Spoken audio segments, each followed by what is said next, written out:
The greatest trick the devil ever pulled was convincing the world he didn't exist. While the Taliban did exist, in reality, it coexisted with the American troops and managed to outwit them.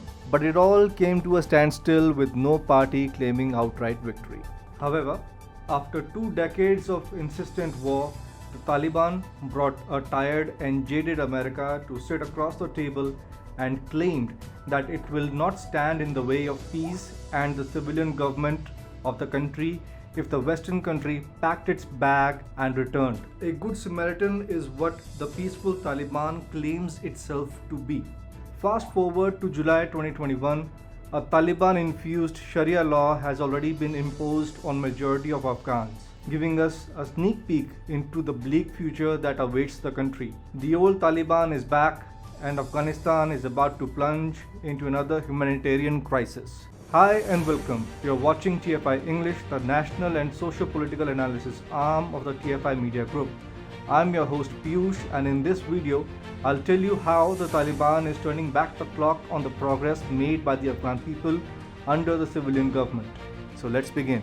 While the American troops have barely exited the war-torn regions of Afghanistan, an adventurous Taliban continues to annex new territories, having already seized control of over 85% of the Afghan landmass. Along with the annexation, the Taliban has turned the clock back and ushered Afghanistan in its inhumane era of 1996-2001, where Taliban laws were the standard.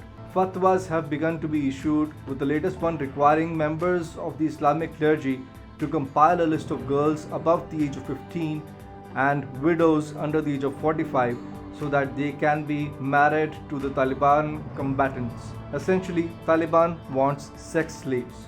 A letter issued in the name of Taliban Cultural Commission said all imams and mullahs in the captured areas should provide Taliban with a list of girls above 15 and widows under 45 to be married to Taliban fighters. New haphazard and incongruent orders are being forced upon Afghanistanis, with smoking and beard shaving banned in areas and women stopped from going out alone. The outfit warned that anyone caught defying the rules will be seriously dealt with. Like the Taliban of yore, where women were mandated to don a burqa at all times, as showing the face would corrupt the noble Islamic men, the Taliban of the present is continuing its regressive policy. Nahida, a 34-year-old resident of Balkha district, said they want to impose the restrictions that were imposed on women under their rule. She further added that the restrictions targeting women include not leaving our houses without a male companion and wearing hijab.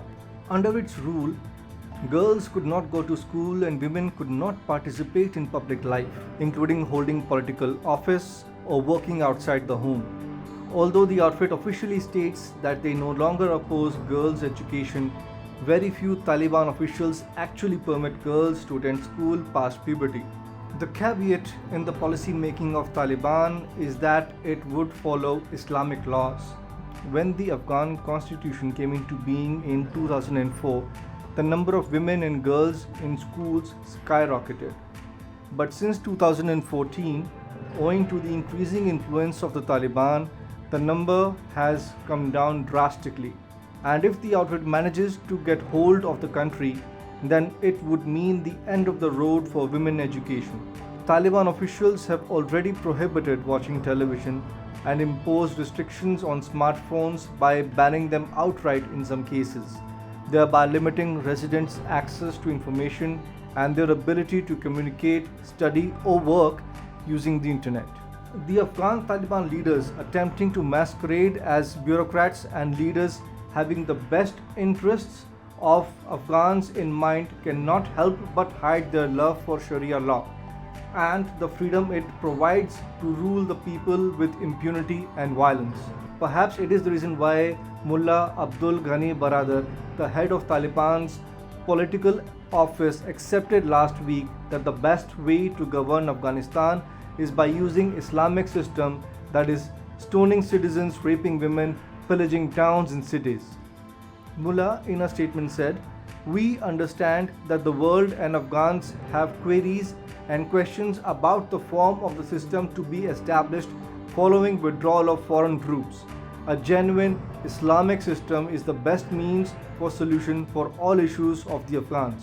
It is imperative to note that the minorities like Hindus and Sikhs, which have seen their population decline over 99% in the last 3 decades, might just vanish from the face of Afghanistan in the second innings of Taliban.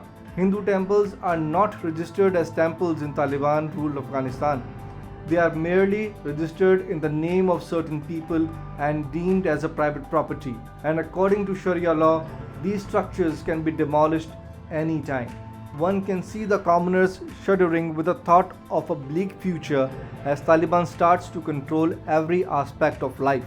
Haji Rozi Beg, an Afghan, whilst talking to the Financial Times, remarked what exactly it feels like to live in constant dread and dare. Haji Rozi Beg said, "Under the government control, we were happy and at least enjoyed some freedom. Since the Taliban took over, we feel depressed. At home, we can't speak loudly, can't listen to music, and can't send women to Friday market." Pakistan has been a tacit supporter of Taliban. Through the outfit, it wants to install a puppet government in the country, one which can do its bidding when the time comes. For this purpose, Pakistan is heavily vested in the current power struggle in Afghanistan and is providing tactical support to the outfit, as is claimed by Amrullah Saleh, the Vice President of Afghanistan. Amrullah Saleh in his tweet said, Pakistan Air Force has issued official warning to the Afghan Army and Air Force that any move to dislodge Taliban from Spin Baldock area will be faced and repelled by Pakistan Air Force. Pakistan Air Force is now providing close air support to Taliban in certain areas. Acting Interior Minister of Afghanistan, General Abdul Sattar Mirzaqul had previously confirmed that Pakistan was providing tanks and weapons to Taliban.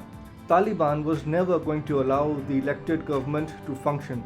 Those hoping for otherwise were either downright naive or hopelessly optimistic. Nevertheless, the Afghans are praying for a miracle that gets them out of their misery. The Afghans are praying for a miracle that gets them out of their misery, one which appears very unlikely to happen.